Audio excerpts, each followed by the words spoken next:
Hi, my name is Hannah Yokoyama, and I am the Volunteer Curator for the Victorian Room here at the Clark Museum.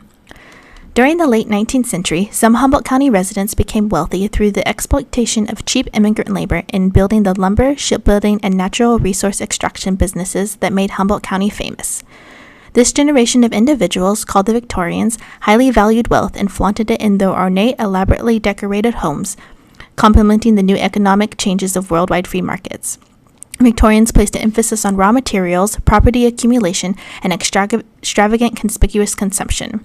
Massive technological advances like the invention and widespread construction of trains, factories, and natural resource extraction tools like the monitor for hydraulic mining led to an accumulation of wealth for owners of the companies, increased stratification between the social classes, and unsafe working conditions for many in the lower classes. Technological advances that did degrade the environment allowed the Victorians to invent tools that also increased the scenic value of the built environment. New tools in woodworking made possible the mass production of elaborate furnishings, window shingles, doors, cornices, and brackets. The homes were constructed with local redwood, and wealthier residents like William Carson included a variety of exotic woods to demonstrate the extent of his wealth.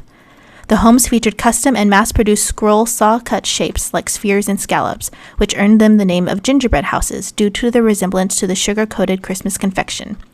These local landmarks were threatened with removal in the 1970s and 1980s due to their falling out of popular style and falling into disrepair, but many of these homes have been preserved, restored, and recorded into local history and still stand in Humboldt County, especially in Eureka and the Victorian village of Ferndale. The larger homes of upper middle class and upper class people in the Victorian era had many rooms, including parlors. The first parlor was where guests were entertained. Often a second parlor became the center of family life and later became known as the family room. This room eventually morphed into the modern-day living room. Popular home entertainment included singing around the piano, listening to music boxes, playing parlor games, and viewing slides with magic lanterns and stereoscopes. Most holiday celebrations took place in the parlors, with parlor games and seasonal decor. The Clark Museum Victorian Room is populated with items that you might have found in a wealthier Victorian home, including large and detailed portraits of nature scenes, individuals including children, and large needlepoint works.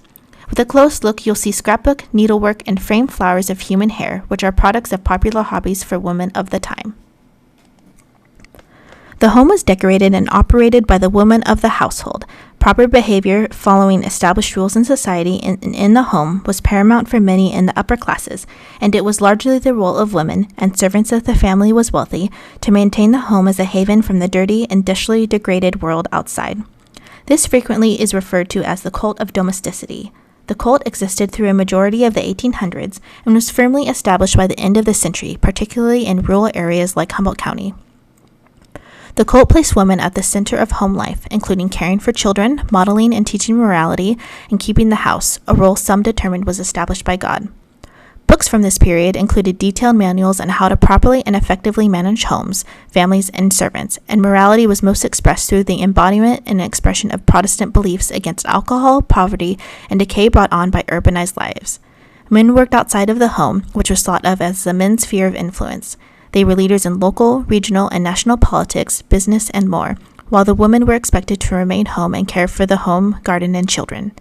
Some women did use their influence in social clubs like garden clubs and women's clubs to advocate for the change in the political sphere, and social movements like the temperance movement, redwoods preservation movement, and sanitation movement have their roots in these organizations. Health and safety codes at the time were still in their early days, meaning that being a lower-class person in the Victorian period was difficult, as workplaces and general living were hazardous. It wasn't until the Triangle Shirtwaist Factory fire, which killed 146 women and children in New York in 1911, that working conditions began to be evaluated for safety. These evaluations were highly influenced by businesses and in some conditions left out methods of enforcing new rules. It wasn't until 1970 that the federal government had authority to inspect and enforce workplace safety laws through the establishment of OSHA.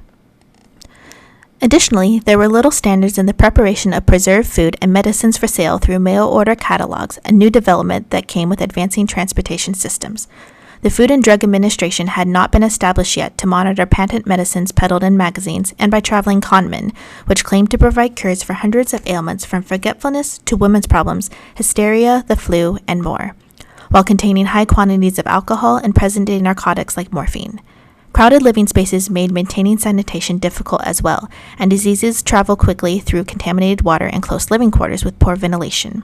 These conditions, oftentimes seen in Humboldt County in logging camps, were sometimes mitigated by owners of the logging companies who emphasized sanitation and quarantine of sick workers to prevent illnesses from spreading to the whole camp. The objects, furniture, and photographs come from local upper-class families who lived in Humboldt during the Victorian era. The bed, vanity, and washstand belonged to John and Maggie Livingston.